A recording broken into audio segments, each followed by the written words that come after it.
O meia Willian do Corinthians corre o risco de voltar aos gramados somente em 2022? Eu te conto nesse vídeo. Eu sou o Samir Carvalho, deixe o seu like, se inscreva no canal, ative as notificações e vem tomar um café comigo.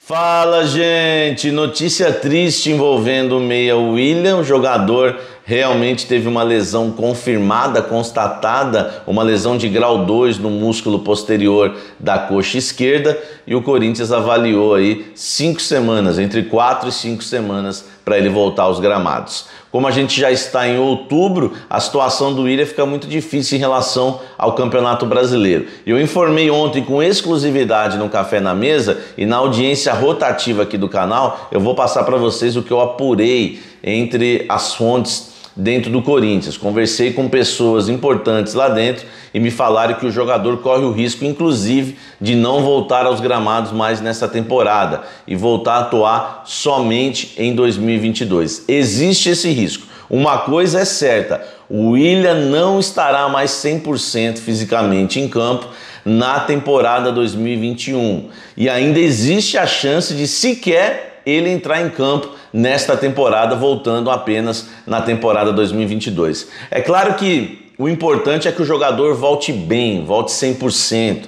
Ele inclusive agradeceu aí as manifestações de carinho, é um jogador de uma humildade tremenda, ele, a sua família, é um atleta muito carismático, joga muita bola. Ontem no Café na Mesa lá tiveram corintianos, né, mandando mensagens, falando que o Corinthians contratou um jogador caro para ficar no DM. Pelo amor de Deus, não vão me colocar a culpa no rapaz. Não existe culpa do Willian nessa situação. O Willian é um baita de um jogador. O Willian é um jogador nível Europa ainda, tá? Um jogador em alta. O Willian joga no Campeonato Brasileiro com o pé nas costas. É um atleta realmente muito bom, muito acima da média. E eu acredito muito ainda que o Willian vai dar muito fruto ao Corinthians durante o período que ele assinou o contrato com o Timão nos próximos anos. Então, um jogador extremamente importante para as pretensões do clube na temporada 2022. Se nada ocorrer de absurdo, o Corinthians vai disputar a Copa Libertadores da América. O torcedor espera que seja já na fase de grupos, tá? Que o Corinthians termine a competição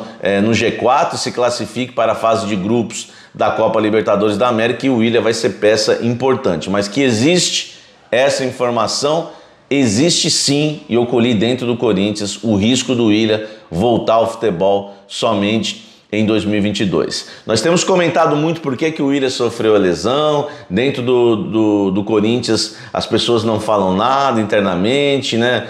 Ficam tentando entender o que aconteceu, o planejamento em relação por que o Willian sofreu essa lesão. É bom lembrar que o Willian, ele não completou, não jogou uma partida inteira em nenhum dos jogos que ele atuou com a camisa do Corinthians. Em todos os jogos o Willian não jogou os 90 minutos, mas sofreu a lesão logo no início do confronto contra o Fluminense. Infelizmente saiu chorando. O jogador já sabe, já conhece, né, quando tem uma lesão grave muscular, e agora vai ficar fora dos gramados aí por um bom período, desfalcando o Corinthians. Eu não sou louco de dizer que o Silvinho é culpado, tá?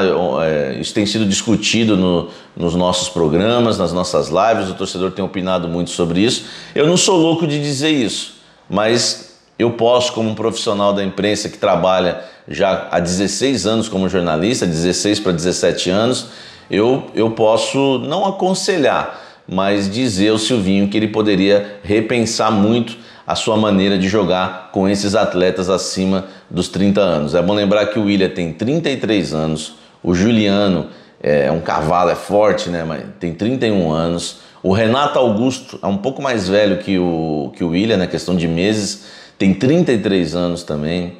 O centroavante que o Silvinho insiste também já é um jogador de idade avançada, o Jô.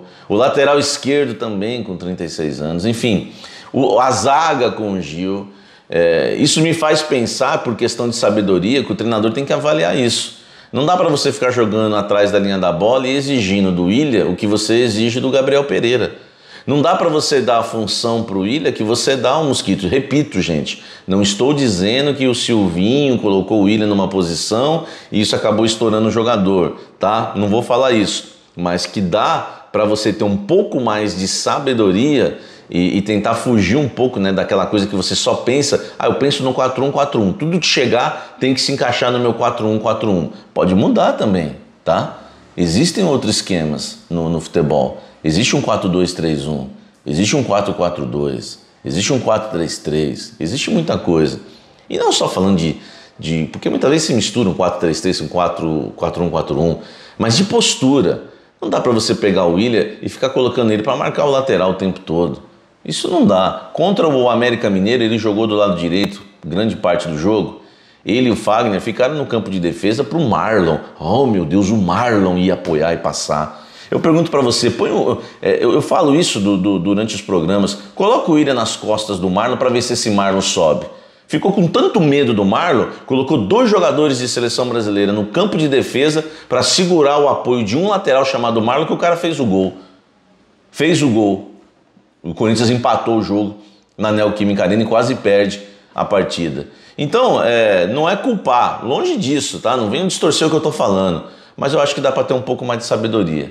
Você está jogando com vários jogadores acima de 30 anos. Primeiro que você tem que equilibrar. Não dá para colocar todos os jogadores experientes juntos no time. Você tem que pôr a molecada. Vai ser bom para o time dentro de campo. Vai ser bom para o clube fora de campo, porque pode vender esses jogadores mais experientes, estrelas, jogadores que disputaram o Champions League, vão potencializar os mais jovens e o clube vai valorizar esses jogadores e vai vendê-los para a Europa por um preço caro e vai pagar essa conta e ainda, né, sobrar muita grana. É só ver o Gabriel Pereira como evoluiu, tantos outros jogadores. Então você tem que colocar o Piton mais para jogar, ou então o Testo Biro, você tem o Raul Gustavo, você tem o Xavier, você tem que colocar esses jogadores em campo para equilibrar a idade, deixar esses atletas mais experientes com menos obrigação de marcar.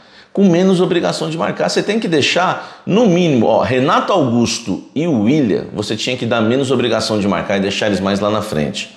Isso gente, nós estamos falando de 10 jogadores na linha, eu estou falando só de 2, não estou falando que eles não vão marcar mais. Mas não fazer o cara ir lá na bandeira do escanteio, como eu já vi o Willian fazer. Não o Renato Augusto ficar vindo toda hora buscar a bola na entrada da área para levar lá na outra área toda hora. Com 33 anos, ele fazia isso nas Olimpíadas. Quanto tempo faz? Gente, temos que ter um pouco mais de sabedoria. Senão, onde vai parar isso daí? Outro dia o Renato Augusto também não aguentou. Já teve que ser poupado, já desfalcou o time. O Willian desfalcou o time porque foi poupado, agora desfalca o time por lesão e corre o risco de voltar só em 2022. O Juliano é muito forte, realmente, né? Mas não vamos abusar também. Ele é um pouquinho mais novo, claro, tem 31 anos. Não dá, gente, não dá. Sabe, é muito estudo, é muita vaidade, né? É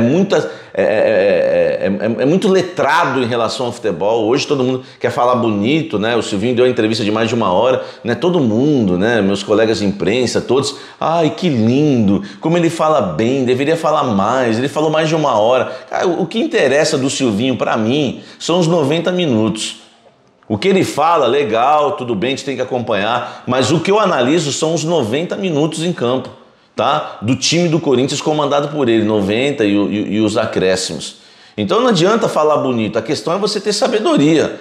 Você não dá, eu estou falando uma coisa aqui que eu tenho convicção e eu tenho certeza que muitos profissionais do futebol que podem estar me assistindo vão concordar comigo. Não dá para você ficar marcando no bloco médio, marcando atrás da linha da bola e deixando os jogadores acima da idade ficarem marcando 90 minutos, preocupados com jogadores que no futebol brasileiro que nem assustam muito, entendeu? Então você tem que dar mais liberdade para esses atletas, pelo menos para esses 2. Pode dar para o Juliano também, mas Renato Augusto e Willian principalmente. Se tiver Renato Augusto, Willian e Juliano jogando juntos, dá uma dosada, tira o jogo do time, põe o Roger Guedes lá na frente, põe o Adson, põe o Mosquito, põe o Gabriel Pereira, põe quem você quiser, mas não precisa jogar com os veteranos, não precisa fazer essa política o tempo todo, não precisa, né? Coloca os jovens para jogar, tira o Fábio Santos mais também, apesar que o Fábio Santos não se esforça tanto, porque o Willian que tem que ficar marcando para ele. Então o Fábio Santos sempre vai ficar, como dizem no futebol europeu, no apoio. Então no apoio ali, ele não sobe muito, não fica no 1 contra 1, quase nunca, sempre fica ali guardadinho, né, jogando ali na linha de 4 como zagueiro. Então, o Fábio Santos acho que não vai ter esse problema, dá para ainda jogar vários anos aí no sistema do Silvinho, tá? Agora, aí você põe o William para ficar marcando pro Fábio Santos e companhia, aí não dá, entendeu? Repito, jamais culparia o Silvinho por isso, só acho que vale um conselho aqui, falta um pouco de sabedoria, porque a gente não pode pegar o que a gente pensa de futebol e encaixar o que você deu as estrelas lá pro Silvinho, tem que ser do jeito dele, o 4-1-4-1 não. Tá, pode até ser o 4-1-4-1, não sei, não importa. A questão é postura, a questão é deixar esse time mais ofensivo e a questão é pegar esses jogadores que você vê que corre risco de lesão. Tem o exame de secar para quê? Oh, que tecnologia! O exame de secar, né, que é o exame de sangue que identifica se o jogador vai ter uma lesão muscular. Para que serve? Então põe esses jogadores lá na frente, com menos poder de marcação e deixa eles decidirem. Há um treinador que eu confio muito que falou para mim nos bastidores: Samir, você tem que pegar os 2, 3 melhores jogadores do seu time e dar menos poder de marcação para eles e eles vão decidir o jogo para você no primeiro, no segundo tempo, eles vão decidir.